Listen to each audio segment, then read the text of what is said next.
Começa agora pela TV Novo Tempo mais um programa Evidências na busca de fatos que comprovem a veracidade histórica da Bíblia Sagrada. Vamos continuar hoje estudando Daniel capítulo 8, com detalhes muito importantes para o entendimento da profecia.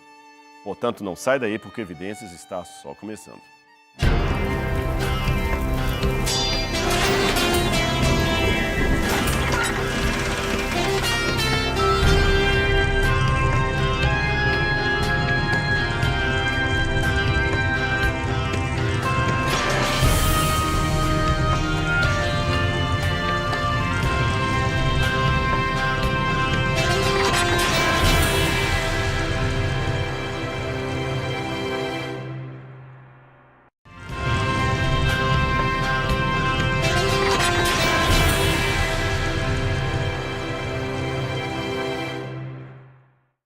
De volta com o programa Evidências, mas eu quero dar um presente para você, meu e dos Anjos da Esperança.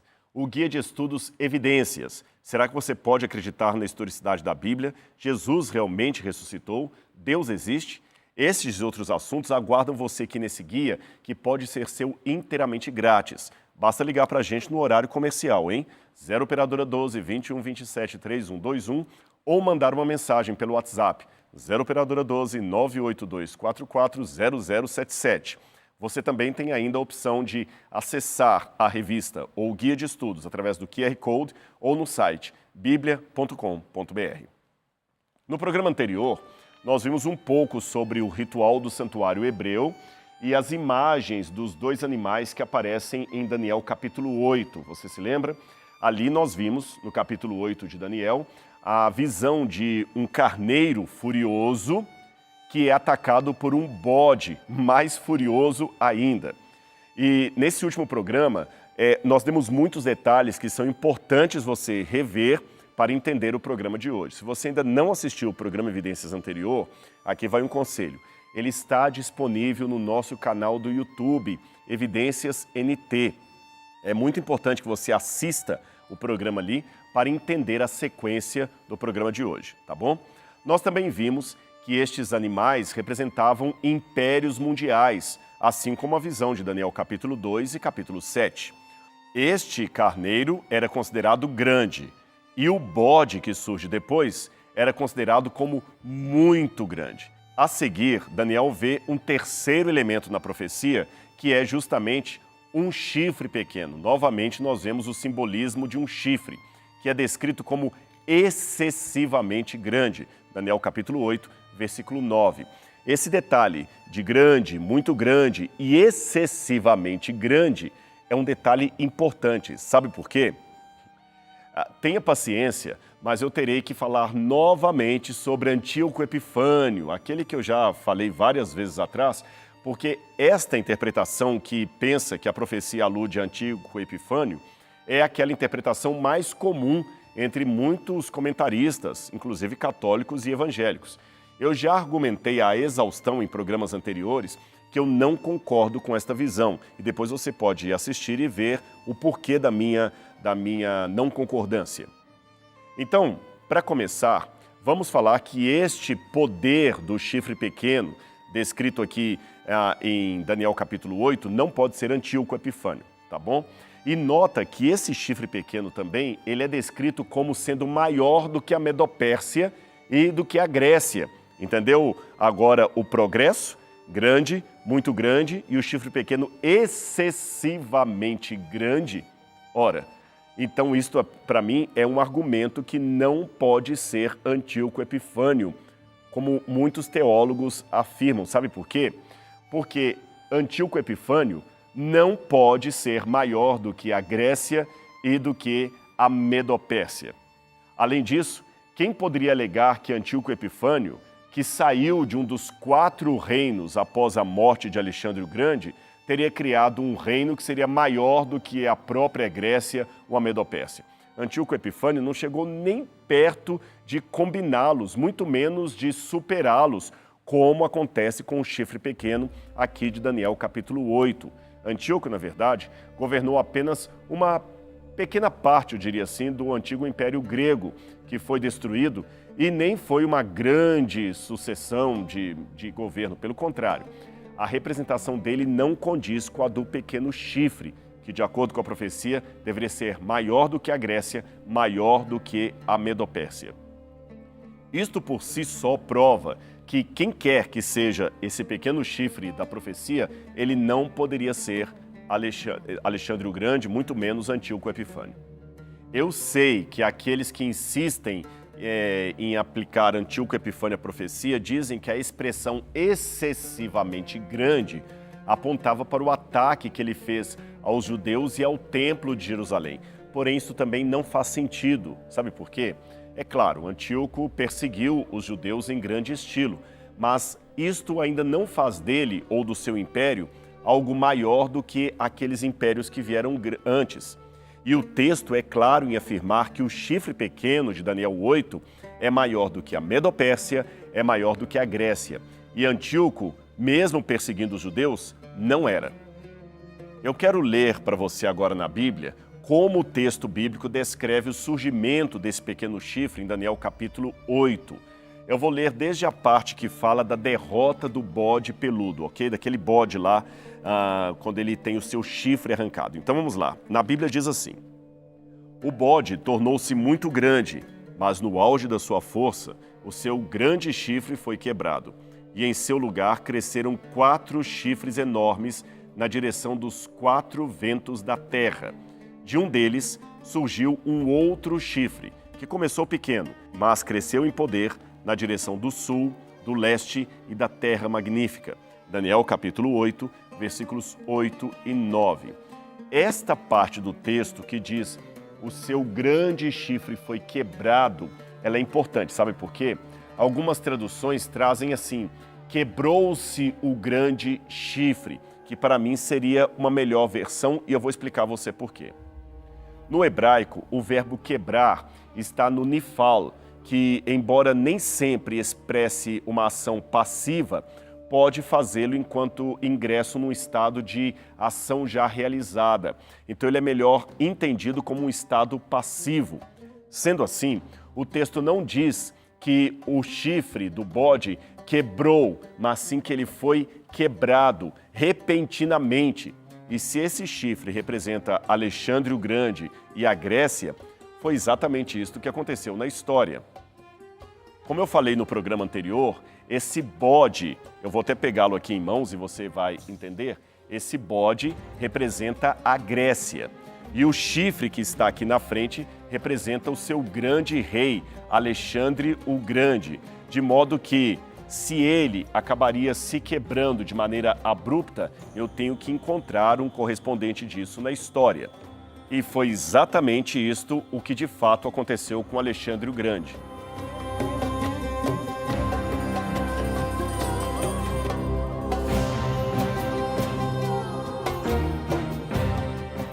No início de junho de 323 a.C., aos 32 para 33 anos, após uma doença muito curta, o jovem conquistador Alexandre o Grande, que havia conquistado o imenso império da Pérsia em apenas 12 anos, estendendo assim o seu domínio, desde o Heleponto até o rio Indo, ao Mar Cáspio, ao Oceano Índico e ao Golfo Pérsico e ao Egito, ele morreu de maneira abrupta.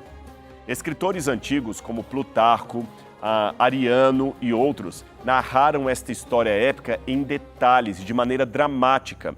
Eles acabam contando que a causa da morte de Alexandre, que já foi considerada como febre tifoide, malária, cirrose e até envenenamento, talvez se deu por uma outra razão. O fato é que esses autores descreveram o agravamento gradual das condições de saúde do líder Alexandre até o final, quando ele acabou por falecer, tudo cercado por seus imediatos num prazo de apenas 10 dias. A morte de Alexandre levou então a uma crise sucessória pelo poder, uma vez que não havia um herdeiro estabelecido que pudesse ocupar o seu trono. A sua esposa, Roxana, estava de fato grávida, mas ninguém sabia se seria um menino ou uma menina, e ela acabou sendo exilada e depois morta, juntamente com seu filho, por aqueles que queriam ocupar o poder. Então, nesse contexto de brigas pelo trono de Alexandre, os seus generais imediatos, conhecidos como diadocos, que significa sucessores, decidiram inicialmente manter unificado o Império de Alexandre, esperando pelo seu herdeiro enquanto eles o administravam. Mas, a bem da verdade, o que eles queriam mesmo era fazer uma política personalista. E se eles acabaram tomando o poder ou brigando pelo poder, é claro, não podia esperar outra reação. Eles se enfrentaram em várias guerras, cada um querendo herdar o grande Império de Alexandre para si.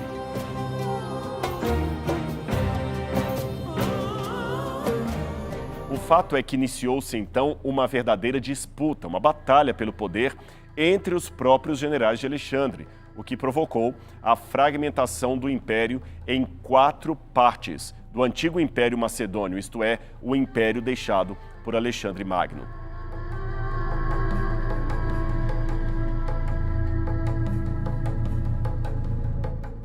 Antes do assassinato do herdeiro de Alexandre o Grande, os diádocos, ou sucessores da época, haviam assinado um tratado de paz reconhecendo o status quo de 4 reinos separados, que eu vou mostrar para você aí na sua tela. Ptolomeu ficou com o Egito, Antígono em toda a extensão da Ásia, enquanto Cassandro ficou com a Europa, especialmente a Macedônia e Tessália, e Lisímaco ficou com a Trácia. Seleuco foi deixado de fora do tratado no primeiro momento, mas manteve a Babilônia, da qual ele era o sátrapa, ou governador principal. Como você viu no mapa, então, estas foram as 4 grandes dinastias que surgiram após a morte de Alexandre o Grande. Então você tem ali, por exemplo, os Ptolomeus, os Seleucidas, os Antigonidas, que eram também parte daquele grupo ali. Aliás, os 2 primeiros foram estabelecidos pelos generais que haviam servido no exército original de Alexandre. Somente os seguidores, ou os descendentes de Antígonas, foram estabelecidos por Antígono II, que era neto daquele general que batalhara ao lado de Alexandre. Isto, para mim, é a divisão do Império de Alexandre em 4 partes, que acaba cumprindo a profecia. E a profecia diz exatamente isto. Eu vou ler para você aqui, olha, preste atenção. O bode tornou-se muito grande, mas no auge de sua força, o grande chifre foi quebrado, e em seu lugar cresceram 4 chifres enormes, na direção dos 4 ventos da terra. Daniel capítulo 8, versículo 8. Em Daniel 7 e 8, ocorre então o aparecimento de um símbolo inusitado, um símbolo que rouba a cena.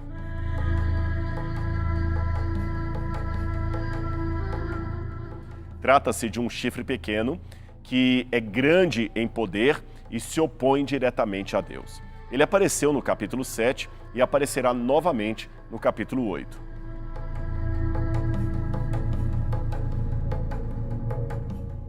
A visão historicista, que é aquela que eu defendo, inclui a crença de que o chifre pequeno surge do 4º animal. Você tem isso em Daniel capítulo 7, versículos 7 a 8, e também no capítulo 7, versos 19 a 27.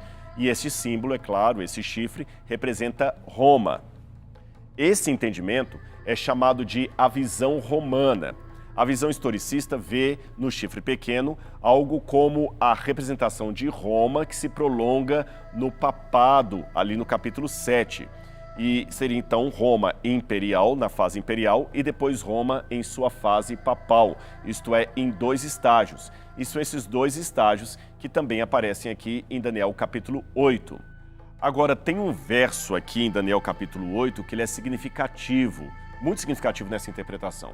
Eu estou falando de Daniel capítulo 8, verso 9, mas eu quero lê-lo para você repetindo o verso 8, tá bom? E eu vou ler aqui conforme está na tradução da Bíblia, a Nova Almeida Atualizada. Preste atenção no que eu vou ler. O bode se engrandeceu cada vez mais. Porém, quando estava no auge do seu poder, o seu chifre foi quebrado, e em seu lugar saíram 4 chifres bem visíveis, que cresceram na direção dos 4 ventos do céu. De um deles saiu um chifre pequeno, que se engrandeceu na direção do sul, do leste e da terra gloriosa. Você prestou atenção? Agora, a pergunta é, quem seriam esses que a Bíblia descreve de um deles? Esse deles corresponde aos 4 ventos ou aos 4 chifres? A interpretação dessa pequena parte, desse detalhe da profecia, fará toda a diferença. Não é uma coisa pueril. Os que defendem que o chifre pequeno seria Roma em sua fase pagã e papal, sabem que Roma não derivou de nenhum dos chifres, isto é, dos generais de Alexandre o Grande. Já os proponentes da teoria dos macabeus, que entendem que foi Antíoco Epifânio que cumpriu aquele pequeno chifre, eles dizem que isso está correto porque o chifre pequeno parece surgir de um dos 4 chifres do animal grego, ou seja, de um dos 4 generais de Alexandre. Antíoco Epifânio, de fato, veio da dinastia de um dos generais de Alexandre. Ele foi um rei helenista da dinastia dos Seleucidas, que governou a Síria entre 175 e 164 a.C.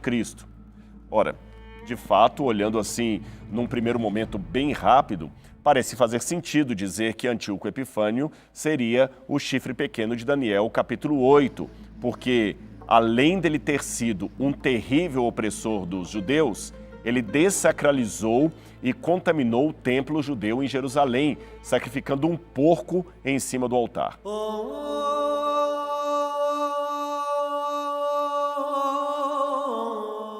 Tudo isso, então, parece fazer sentido com o cumprimento de Daniel, capítulo 8, especificamente na parte que diz que das atrocidades que o pequeno chifre cometeu, ele faria guerra contra o povo de Deus e contra o santuário.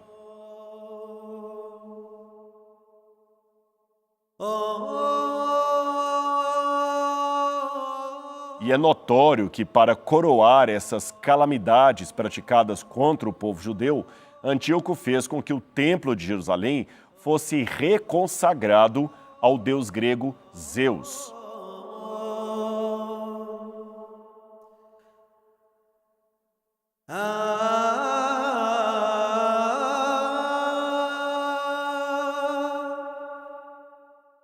Uma estátua de Zeus, portanto, semelhante a esta que você vê em seu vídeo, foi colocada em frente ao templo de Jerusalém. Como eu disse, porcos também foram abatidos no altar de sacrifício e foram ali colocados para adorar a Zeus, fazendo o povo, de certa forma, abandonar a religião judaica. Logo, no primeiro momento, tudo parece indicar que este ato foi o terrível, abominável da desolação que fala o profeta Daniel aqui no capítulo 8 do seu livro.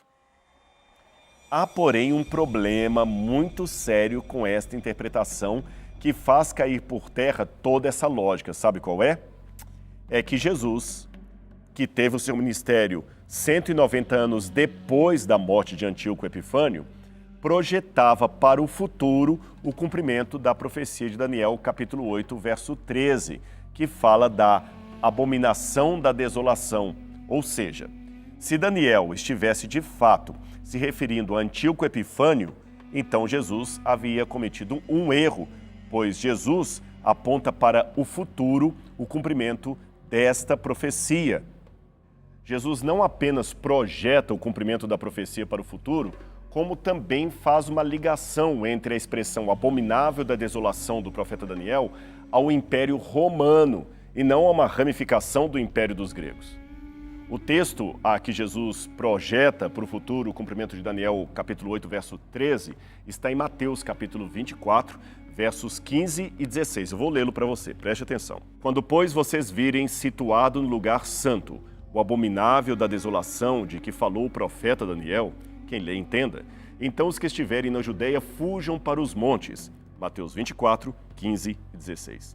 Portanto, o máximo que podemos dizer é que Antíoco Epifânio seria um símbolo daquele poder devastador que viria no futuro, assim como os dissidentes do cristianismo seriam tipos do anticristo que haveria de surgir no mundo. Outro ponto interessante é que, pelo texto hebraico, não é possível dizer inequivocamente que o chifre pequeno sairia de um dos 4 chifres do bode. Sabe por quê? O texto em hebraico não especifica de qual possível antecedente seria aquele chifre pequeno. Se seria dos chifres ou dos ventos, como você vê em Daniel capítulo 8, verso 9.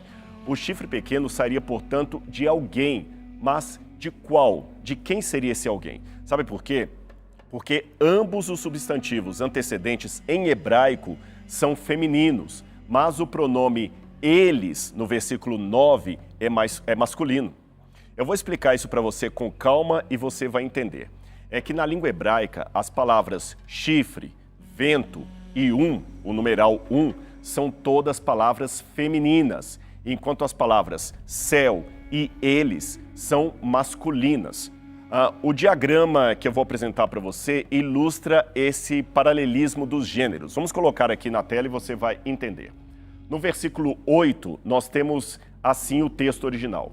4 chifres, está no feminino, bem visíveis que cresceram na direção dos 4 ventos, feminino, do céu masculino. Lembre, eu sei que em português, ventos é masculino e céus também é masculino, mas eu estou falando da língua original, não do português.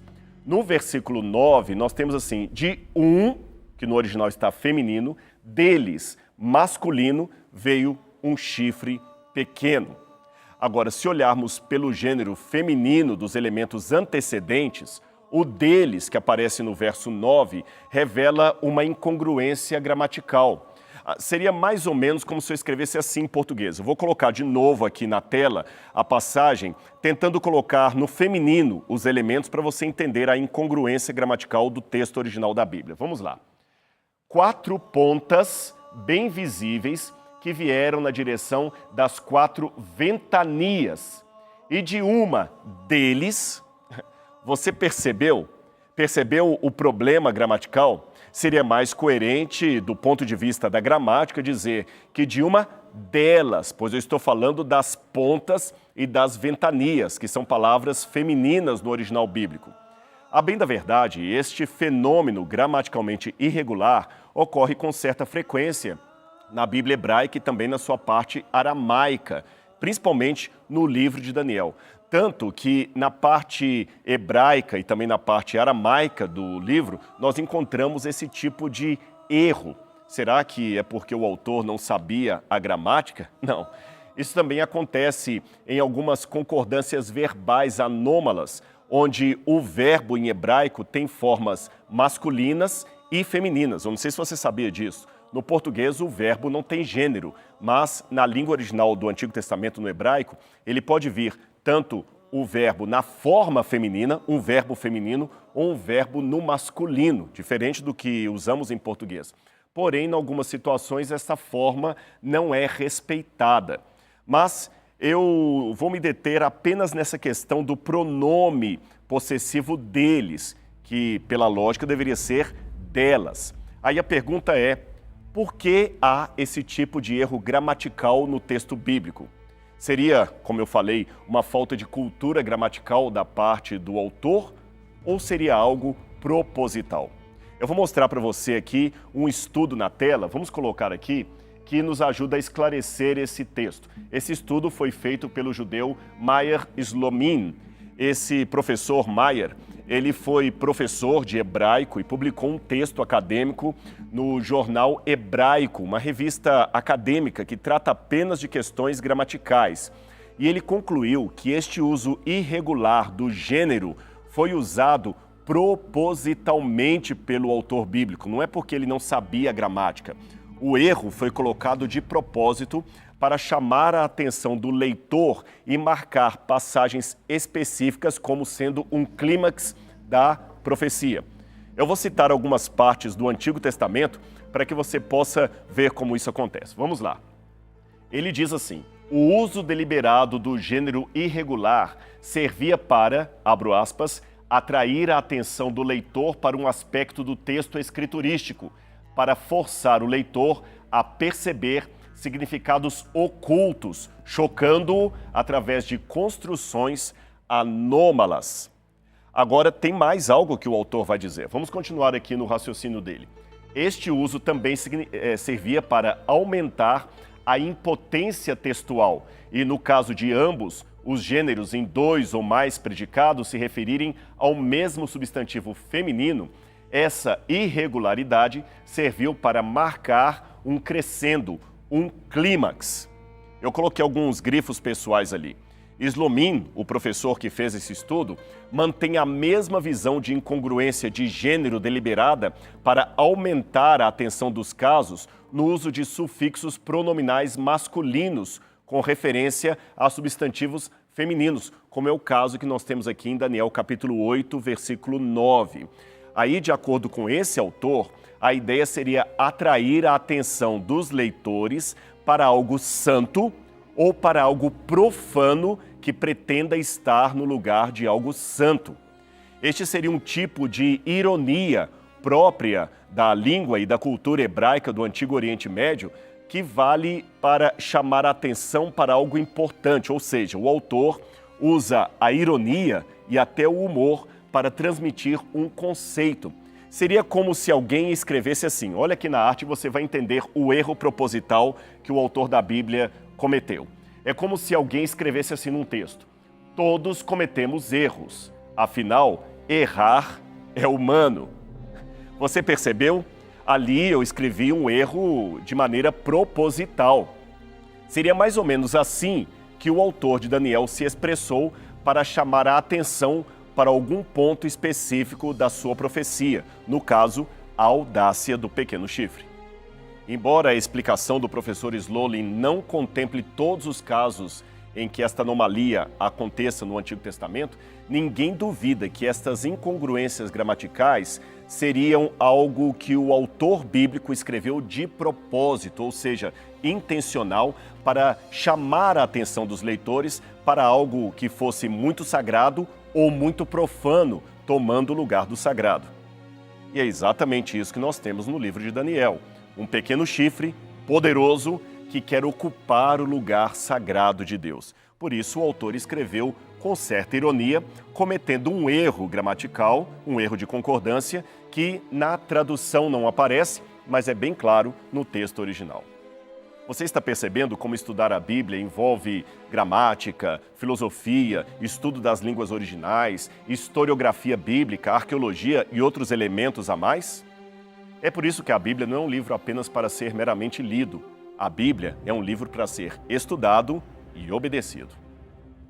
No próximo programa Evidências, nós continuaremos com este assunto e eu tenho mais coisas para revelar para você. Então, até semana que vem, aqui na TV Novo Tempo, eu aguardo você. Até lá!